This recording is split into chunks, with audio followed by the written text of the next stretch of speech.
Hi, this is Eva Lichru, Greek psychotherapist and coach in London. How many times have you felt disappointed with yourself for something that was supposed to happen and in the end it didn't? How many times have you felt sad, upset and frustrated with yourself for not achieving your goal, your task, your plan? How many times because of the end result, for example for the fact that you didn't get the job or you didn't get the girl or the boy, you ended up feeling miserable in all other areas of your life? Regardless of the fact that what had just happened only had to do with one area of your life, you tend to overgeneralize and ruin your mood, your psychology, your spirits, your job performance. Should I say more? I think you got my point. What I would like to share with you today are the two reasons why failure hurts so much. The first point has to do with the idea that what's happening in this area of your life does not match your model of the world. Each and every one of us has created and is constantly updating on a daily basis their model of the world. That model of the world basically describes, includes and defines how this person comes to understand what his life should look like, and anything that might be happening in real life which does not match with it creates this unpleasant feeling of failure. It's like as if you have already created a story for your life and unexpected circumstances, people and events disrupt your plot.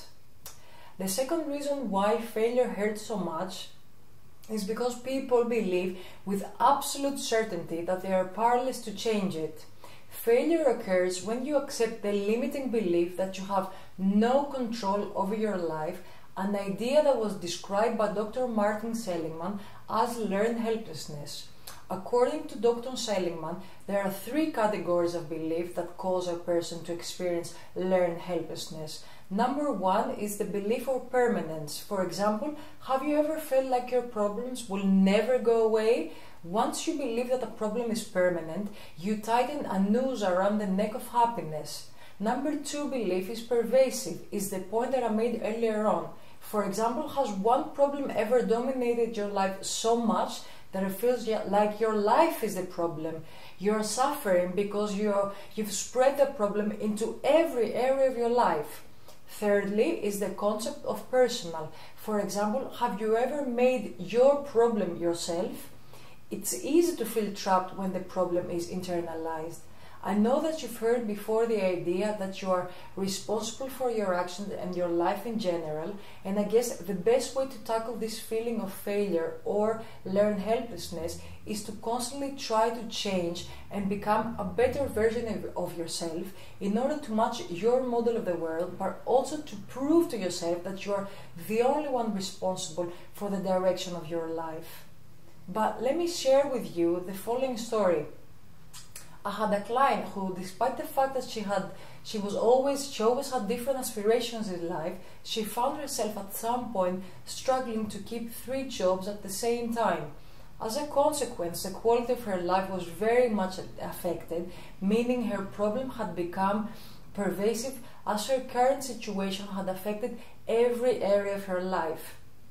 She was constantly exhausted, she could hardly keep up with her friends and family, she could not relate with them anymore as her main concern was to get as much sleep whenever it was possible.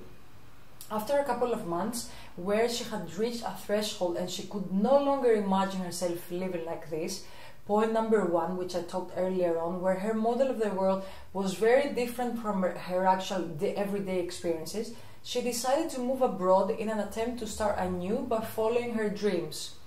We kept working together through Skype, and at some point she was very happy to realize that she no longer needed my help, so we both decided to complete our sessions.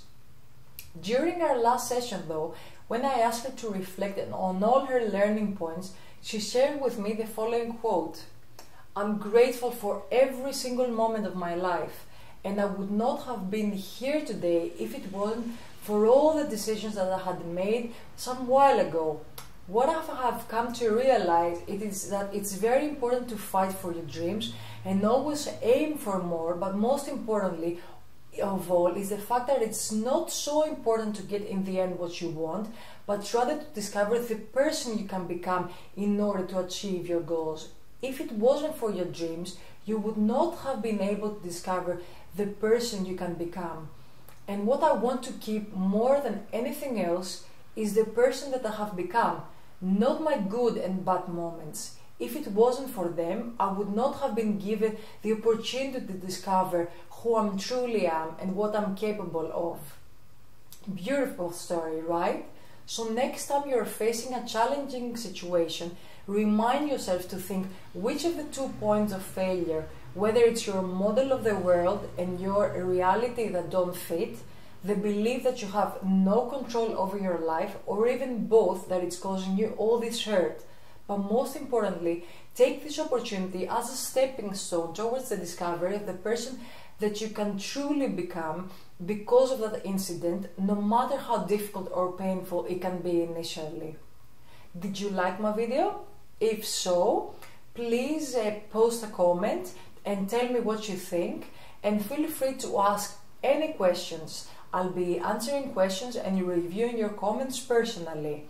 And also don't forget to subscribe to my newsletter list. Thank you for watching, and I'll see you next time.